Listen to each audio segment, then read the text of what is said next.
இல்ல சார். அவர் நண்பர் கேட்டாரு இந்த இடத்துல, அவங்க எல்லாம் கொடுக்கல, நீங்க அவங்கள பத்தி யூஸ் நிஜத்துல கொடுக்கல, அட்லீஸ்ட் இப்படியாவது நம்மளால வாங்க முடியுமா ஒரு கற்பனை இல்லைன்னு ஒரு ஆசை தான். பல கோடி ரூபாய் மதிப்புள்ள வைரையா எங்க இருப்பாங்க? நானே நீதி நேர்மை நியாயம் உள்ளம் கருணன்னு வாழ்ந்து நிற்கிறேன் சார். காந்தி கையில கத்தி கொடுக்குறேன்றீங்க, புத்தர் கையில புல்லட் கொடுக்குறேன்றீங்க. இந்த படத்தில் ஒரு சுவாரஸ்யமான போர்ஷன் எனக்கு கொடுத்த வாய்ப்பளித்த இயக்குனர் ரவி சாருக்கும், டைரக்டர் ராஜநாதன் பெரியசாமி சாருக்கும், முருகானந்தன் சாருக்கும், சீனில் அழகாக என்கரேஜ்மெண்ட் பண்ண நட்டி சாருக்கும் எனது நெஞ்சார்ந்த நன்றிகள். இந்த படம் ஒரு ஜனரஞ்சகமாக ரெடியாக இருக்குது, மக்களுக்கெல்லாம் பிடிக்கும் அப்படின்னு நான் நினைக்கிறேன். ஸோ இந்த படத்துக்கு உங்களுடைய சப்போர்ட் ரொம்ப தேவை. சப்போர்ட் பண்ணுங்கள். எல்லாம் டீமாக நல்ல பாட்டு, நல்ல ஒளிப்பதிவு, அழகான ஹீரோ ஹீரோயின்ஸ்னு ஜோராக ஒரு ஜனரஞ்சகமான படத்தை கொடுத்துருக்கோம். ஸோ இதுக்கு சப்போர்ட் பண்ணுங்கள். Thank you very much. நட்டியாய நமக்கு. ரெண்டு ஹீரோயினை யூஸ் பண்ணிருக்கீங்க, ரெண்டு பேரும் பெருசா வந்து எதுவும் ரொமான்ஸ் சீன் வைக்கல, டயலாகும் பெருசா வைக்கல. இல்ல சார், ஆக்சுவலா படத்துல ஒரு ரொமான்ஸ் சாங்கே இருக்கு ரெண்டு பேருக்கு. எங்களுக்கு டியூரேஷன் இந்த படம் ஆக்சுவலா 3 hours வந்திருக்கு சார் எங்களுக்கு. ஸோ 3 hours எங்களால் கொடுக்க நிறைய காமெடி சீன்ஸ். இப்போ சார் பார்த்தீங்கன்னா ஜவா சுந்தரேசன் சார் அவரோட டயலாக் ஒன்று இருக்கு. இந்த இடத்துல அவர் வந்து டிரான்ஸ்லேட்டர் இன்ட்ரடியூஸ் பண்ணுவாரு. அப்போ அவர் சொல்லுவாரு, அவர் பேர் என்னன்னு கேட்டா கிட்டா, டிரான்ஸ்லேட்டர் கிட்டான்னுவாரு. அப்படின்னா என்னன்னா கிட்டாத்தூர் கோவர்த்தனன் அப்படின்னுவாரு. அப்போ சிங்கம்புலி கேட்பாரு, அதுக்கு ஏன் அவ்வளோ தூரம் போற அப்படின்னு. இந்த மாதிரி நிறைய காமெடி சீன்ஸ் இவர் அள்ளி கொட்டியிருக்காங்க ஸ்க்ரீன் பிளேலையும் டைலாக்லையும். அண்ட் சரவணன் எங்க கோ டைரக்டர், நண்பா கொஞ்சம் வாங்க. அவரை இந்த இடத்துல நான் தவிர்க்கவே முடியாது. எனக்கு ஃபர்ஸ்ட் படம் ஒரு காமெடி படமா அமைஞ்சது. ஸ்கிரிப்ட் பண்றதுக்கு ப்ரொடியூசர் கேட்ட மாதிரி நம்ம பண்ண முடிஞ்சது. அதுக்கு அடுத்து நம்ம ஒரு திரைக்கதை அமைக்கணும், டயலாக்ஸ் எழுதணும் போது நம்ம எழுதி திருப்தி வரல. அப்போ எனக்கு நண்பர் முருகானந்தம் உள்ள வந்தாரு, பெரிய ஆளுமையா இருந்துச்சு. அவர் கூட வந்தவர் தான் சரவணன். அவரும் ஒரு இயக்குனர், இவர் ஒரு இயக்குனர். எனக்கு ஒரு பெரிய பலமா இருந்தாங்க. நான் அடுத்த படங்கள் பண்ணும்போதும் இவங்களெல்லாம் தவிர்க்க முடியாம ஒரு நிர்பந்தத்துக்கு ஆளாகிற மாதிரி ஆயிப்போச்சு. நான் இப்போ மைண்ட்ல எழுத ஆரம்பிச்சாலே ஜவா சுந்தரேசன் சார் முதல்ல நிக்கிறாரு. எனக்கு ஃபர்ஸ்ட் அவரை தான் நான் ஃபிக்ஸ் பண்ணேன். அண்ட் நட்டி சார் ஒரு பிம்பமாவே வந்துட்டாரு. எல்லாருமே ஒரு குடும்பம் மாதிரி ஆயிட்டாங்க எங்களுக்கு. இப்போ நான் திருப்பி நண்பன் கிட்ட சொல்லிட்டு இருந்தேன், அந்த டூரேஷனுக்காக தான் அது பண்ண முடியும். இந்தியாவில் வந்து பெரும்பாலும் நிறைய பெரிய பெரிய பண முதலாளிகள் வந்து நாட்டையே சுருட்டிட்டு போயிருக்காங்க. விஜய் மல்லையா போன்ற ஆட்கள்லாம் வந்து நிறைய இந்தியாவோட பணத்தை வந்து சுருட்டிட்டு போயிருக்காங்க. அவங்க என்ன இந்தியாவிலேருந்து இன்னும் அவங்க வந்து பிடிச்சி இன்னும் கொண்டு வரல நம்ம நாட்டுக்கு. துணிச்சலை எப்படி நீங்கள் அவங்கள வந்து மீன் பண்ணி நீங்கள் இந்த டைலாக் காமெடியை எப்படி கொண்டு வந்தீங்க? அதாவது ஆக்சுவலாக என்னன்னா, இது வந்து முழுக்க ஹியூமர், அவ்வளோதான். காமெடிங்கிற அந்த எண்ணத்தோட பண்ணது தான். யாரையும் வந்து அவங்கள குறிப்பிட்டு செய்யணும், இவங்களை குறிப்பிட்டு வைக்கணும் அப்படின்னு எந்த அரசியல் உள்நோக்கமோ யாரையும் வந்து பர்டிகுலராக நோட் பண்ணி சொல்கிறது அப்படிலாம் இல்லை. முழுக்க காமெடியாக மட்டும் பாருங்க தலைவா, வேறு எதுவுமே இல்லை தலைவா. இதில் சார் இன்னொரு விஷயம் சார், இப்போ நீ கரெக்டாக கேள்வி என்ன சார் புரியல. இல்ல பல பேரும் சொல்லல, உங்களுக்கு தெரிஞ்சிருக்கும் யார் யாரெல்லாம் அப்படின்னு. உங்களுக்கே வரலாறு சொல்லணும். உங்களுக்கு திரும்பி ரீவெண்ட் பண்ணி பாத்தீங்கன்னா இந்த சாமியார் வேஷம் போட்டு என்னென்ன பண்ணிருக்காங்கன்னு தெரியும் உங்களுக்கு. அது உங்களுக்கே தெரிஞ்சதுதான். அந்த மாதிரி ஆளுங்கள்ல இருக்காங்கிறது உண்மை தானே. அந்த உண்மையை நாங்க பிரதிபலிச்சிருக்கோம் சார். இல்ல சார், அவர் நண்பர் கேட்டாரு இந்த இடத்துல, அவங்க எல்லாம் கொடுக்கல, நீங்க அவங்கள பத்தி யூஸ் நிஜத்துல கொடுக்கல, அட்லீஸ்ட் இப்படியாவது நம்மளால வாங்க முடியுமா ஒரு கற்பனை இல்லைன்னு ஒரு ஆசை தான். யாரும் குறிப்பிட்டு. ஆமா, நீங்க ஆக்சுவலா ஒரு சரிங்க சார். ஓரளவு பாசிட்டிவா போயிட்டு இருக்கு சார், பாசிட்டிவா போயிட்டு இருக்கு. ஆமா சார். நீங்க ஒரு கேள்வி கேட்டீங்க, 2 ஹீரோயினும் இருந்தும் அவங்கள சரியா பயன்படுத்தலன்னு. அந்த கிளாமர் பாயிண்ட் எல்லாம் நம்ம முகேஷ் ரவியை எடுத்துக்கிட்டதுனால அவங்களுக்கு கொடுக்க முடியாம போயிடுச்சு.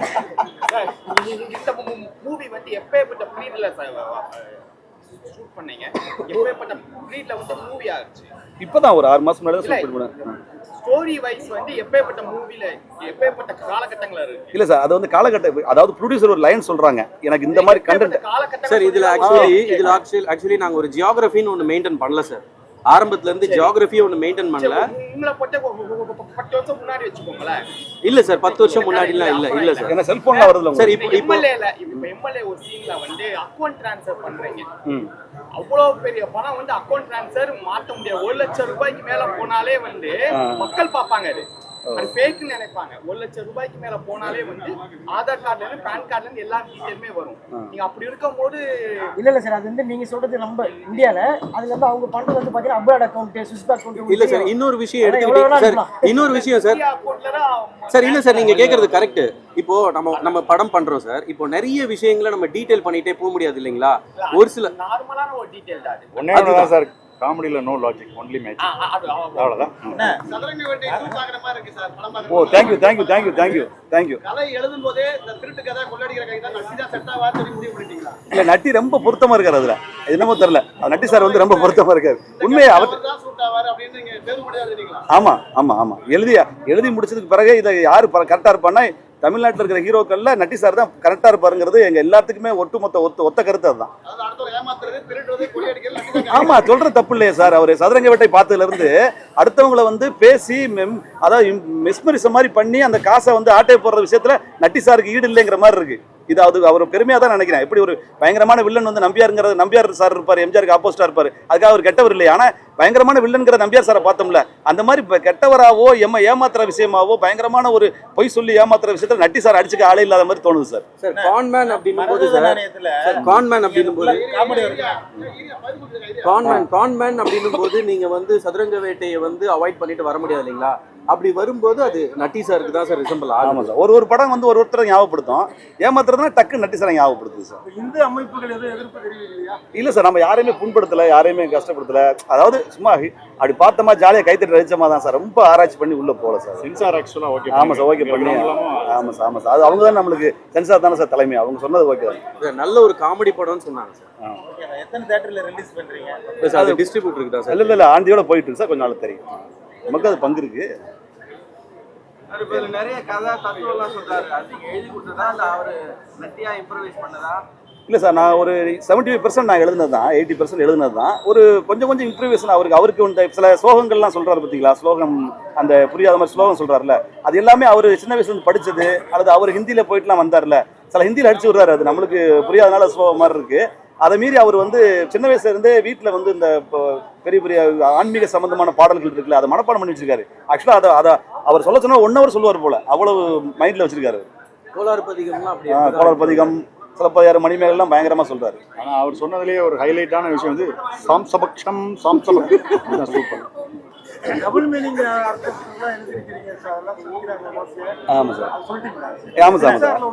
இல்ல சொல்ல சார், அதாவது என்னன்னா நீங்க ரொம்ப அது ஒரு ஆக்குவேடா இல்ல, லேசா அப்படி கடந்து போறோம்ல, அந்த மாதிரி. இப்ப நம்ம இவர் வெண்ணிடாரமுத்தி பேசுவார்ல சார், நம்மளுக்கு சிரிப்பு வரும்.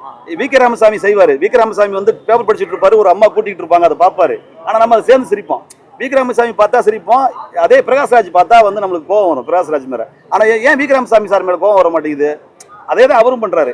அப்ப இந்த காமெடிங்கிறது வில்லன் இல்ல, அது வி.கே. ராமசாமி தான். அவர் வந்து ஒரு அப்படிங்கிறத நம்ம உள் மனசு பார்த்து பழக்கப்பட்டிருக்கோம். ஒரு விஷயத்த 2 பேர் பண்ணாலும் யாரு பண்றாங்கிற போது காமெடியா மாறுது, வில்லந்தனமா மாறுது சார். காமெடி ட்ரைவ் பண்ண கூட ஈஸியா எடுத்துக்கலாம். நித்யானந்த கூட வந்து மிகப்பெரிய ஒரு பேஸ் பொருளானாங்க. ஆனா இந்த படத்துல வந்து கதாநாயகி எந்த ஒரு பேஸ் பொருளா காட்டாதே விட்டுட்டீங்களே. இந்த அளவு தான் எதிர்பார்க்குறீங்க தெரியுது. இல்ல எடிட்டிங்ல சில விஷயம்லாம் டூரேஷனுக்காக. மரகத நாணயன்னு ஒரு படம் நீங்க காமெடி நல்லா பண்ணியிருந்தீங்க, அதை மீன் பண்ணி தான் நீங்க காமெடி எழுதுனீங்க அந்த படத்துல. இல்ல சார், அதுல மரகத நாணயம் இது வந்து கல்லு, வைரக்கல்லு எல்லாமே நமக்கு அதை பத்தியான ஒரு அறிவு, ஒரு தேடல் இருக்கு, அதை பத்தி தெரிஞ்சிருக்கும்ல, அதை எழுதுறது ஈஸியா வரும் சார், வேற ஒன்றும் இல்லை. அந்த படத்துலயும் ஒரு கல்லுங்கிறது இருந்துச்சு, இந்த படத்துலயும் கல் இருக்கும்போது எழுதும் போது கொஞ்சம் ஈஸியா இருந்துச்சு. தேங்க்யூ சார், ரொம்ப நன்றி சார். நன்றி சார். நல்ல ஒரு இன்டர்வியூ.